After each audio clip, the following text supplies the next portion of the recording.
झगड़ा साहब, आपकी जमात अपने उम्मीदवारों का ऐलान जो है वो करने जा रही है झगड़ा साहब, और अब ये खदशा भी आपकी बहरहाल जमात को मौजूद है क्या कि उम्मीदवारों पर पार्टी की नामजदगी के बाद एक नया और शदीद दबाव आ सकता है? हम तो इस चीज की भी प्लानिंग कर रहे हैं। मिसाल के तौर पे पंजाब में मोहसिन नकवी की पुलिस जो है उसका जो है वो कैंडिडेट्स के साथ मुकाबला होगा या नहीं मुकाबला होगा जब वो अपने टिकट्स जमा करने जाएंगे। राउंड 3 कह दें इसको, राउंड 4 कह दें, लेकिन इंशाल्लाह पाकिस्तान के अवाम ये समझ गए हैं। ये 2024 है, 2024 का नौजवान पाकिस्तान, जितना आप उसको मैनिपुलेट करने की कोशिश करें उतना ही उसकी क्लियर रिएक्शन होगी। तो मेरे ख्याल में माजरत के साथ जो इस वक्त वाकई जमहूरियत को डरेल करेगा तो वो तारीख में अपना नाम ही जो है वो बुरा लिखेगा। मैं सिर्फ ये कह सकता हूं कि मुझे सुप्रीम कोर्ट से उम्मीद है कि सुप्रीम कोर्ट सिर्फ और सिर्फ इंसाफ पे मबनी और पाकिस्तान की जमहूरियत की खातिर सही फैसला करेगा, और उस फैसले में कोई भी पार्टी जो है वो इलेक्शन के अमल से बाहर नहीं करानी चाहिए। राइट, आपसे ही यही सवाल कि जो इलेक्शन की जो एक एंथुजियाज्म नजर आता है, एक जो गेमा गेमी नजर आती है, जो कि अक्टूबर तक निगरान वजीर आजम को तो बहरहाल नजर आ रहा था, लेकिन क्या आपकी जमात का इसके ऊपर क्या पॉइंट ऑफ व्यू है, वो क्यों मिसिंग है इस वक्त? और ये मुल्की तारीख में ये भी कुछ पहली दफा हो रहा है, ये अनप्रेसिडेंटेड एक इवेंट के तौर पे तारीख में रकम किया जाएगा ये बात भी? मेरे ख्याल में इस लिहाज से बिल्कुल अनप्रेसिडेंटेड हो रहा है कि एक पार्टी को जितना दबाया जा रहा है वो पार्टी दब नहीं रही।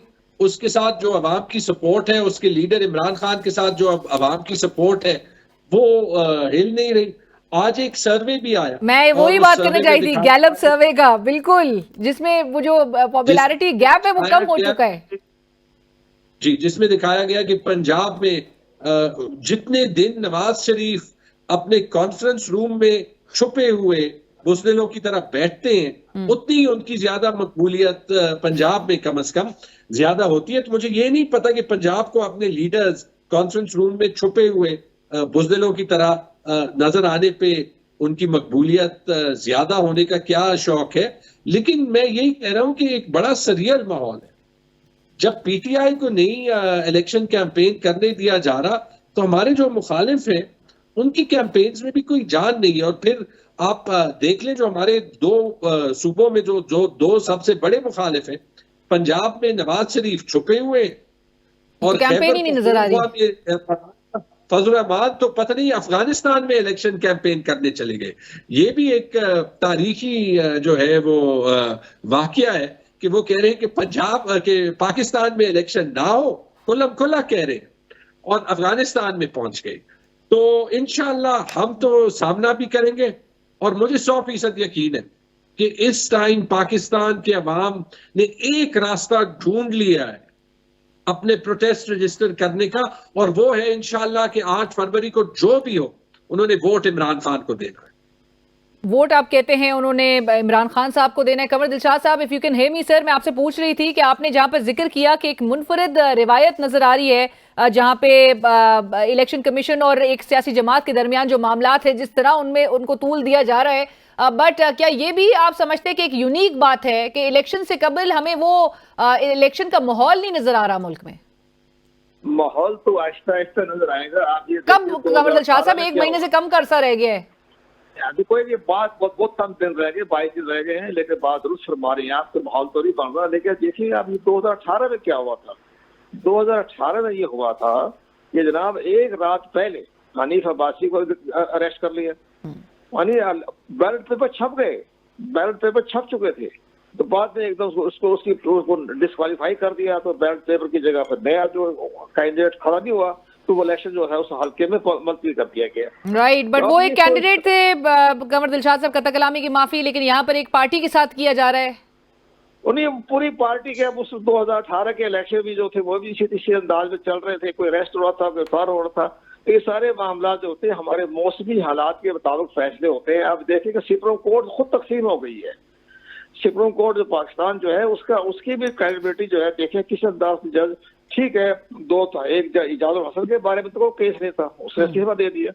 इस तरह नजर ये आ रहा है कि पूरा सुप्रीम कोर्ट का ढांचा जो है वो भी जो है मुतज़लज़ल हो रहा है, और इनके फैसले जो हैं सुप्रीम कोर्ट ऑफ पाकिस्तान के वो भी आइंदा तारीख में वो भी बड़े कंट्रोवर्शियल बनेंगे कि आप किस अंदाज से वो आर्टिकल 62(1)(f) की तशरीह कर रहे हैं। आर्टिकल 62(1) को सेक्शन 232 के साथ उन्होंने अटैच कर दिया। ये सारे मामला जो है ये जब इलेक्शन खत्म हो जाएंगे फिर ये आहिस्ता आहिस्ता इसके बारे में बहुत ही अहम बातें होगी। परवेज मुशर्रफ साहब का बिला वजह वो केस बना के दुनिया भर में एक जगह साई करवा दी। एक मुल्क का सदर रहा है 9 साल तक, chief of the army staff रहा है, उसको गद्दारी करार दे दिया। तो जब गद्दार करार देंगे तो इसकी बारी तो आगे तक बात जाएगी, गद्दारों के रास्ता खुलता जाएगा। तो ये बड़े अजीब हो गए फैसले हो रहे हैं सुप्रीम कोर्ट ऑफ पाकिस्तान में। क्या बिला वजह एक आदमी की डेथ हो गई है, 1 साल डेथ से हो गई है, उनके मरने के बाद इस तरह के फैसले आ रहे हैं कि लोग भी महसूस कर रहे हैं। तो तमाम आईनी इदारे हों या सुप्रीम कोर्ट हो या बाकी राष्ट्रीय कमीशन हो, सारे के फैसले जो है अवाम बड़ी गहरी नजर से देख रही है। अवाम आप कह रहे हैं कि बड़ी गहरी नजर से देख रही है। झगड़ा साहब, फाइनल कमेंट जो कमर दिलशाद साहब ने 2018 के सूरत हाल से मवाजना किया आज की सूरत हाल का, उस पर आपकी क्या राय होगी? देखिए, अगर मैं शरारत करना चाहता तो मैं कहता कि कंवर साहब ने जो इतना टाइम इलेक्शन कमीशन में गुजारा है, अगर ये सारे स्टॉलवर्ड्स जो है वो इलेक्शन कमीशन को मजबूत बनाते तो ना कोई 2013 के इलेक्शन पे सवाल उठा सकता, ना 2018 के इलेक्शन पे सवाल उठा सकता।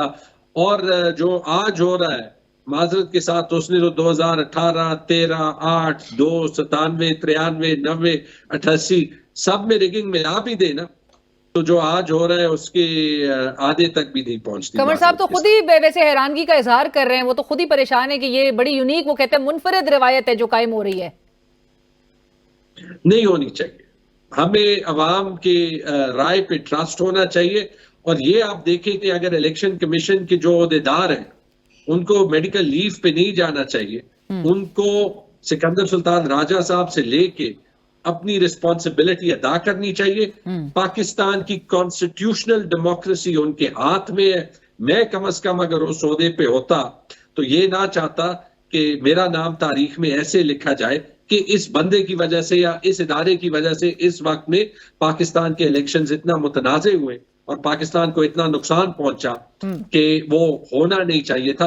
तारीख ये चीजें कभी भी सही तरीके में याद नहीं कर राइट। और अभी भी उम्मीद की जा रही है कि फ्री, फेयर और क्रेडिबल इलेक्शंस जो है वो कंडक्ट करवाने में इलेक्शन कमीशन ऑफ पाकिस्तान अपना कलीदी और जो आईनी उसकी जिम्मेदारी है वो रोल प्ले करता हुआ दिखाई देगा। बहुत बहुत शुक्रिया तैमूर झगड़ा साहब, सीनियर रहनुमा पाकिस्तान तहरीक इंसाफ, इस वक्त हमारे साथ बात कर रहे थे। और कमर दिलशाद साहब, साबिक secretary election commission of Pakistan. Qamar Dilshad साहब का कहना यह है कि इलेक्शन कमीशन ऑफ पाकिस्तान सिर्फ और सिर्फ बल्ले के हवाले से सुप्रीम कोर्ट नहीं गया, लेकिन साथ साथ अपने इख्तियारात, अपने जो आईनी इख्तियारात हैं इलेक्शन कमीशन ऑफ पाकिस्तान के, उससे मुतालिक भी वो सुप्रीम कोर्ट में चला गया है। दूसरी जानिब तैमूर झगड़ा साहब की आपने गुफ्तगू सुनी पाकिस्तान तहरीक इंसाफ के लिए, अगरचे इलेक्शन कमीशन ऑफ पाकिस्तान का सुप्रीम कोर्ट जाना कोई सरप्राइज नहीं था, लेकिन वो पुरुम्मीद हैं, वो उम्मीद रखते हैं कि सुप्रीम कोर्ट की जानिब से उनको रिलीफ मिलेगा, इंसाफ मिलेगा और बल्ला जो है वो वापस हासिल करने में कामयाब हो जाएंगे। प्रोग्राम की टीम अलीना शिगरी को इसी के साथ इजाजत दीजिए। अल्लाह हाफिज।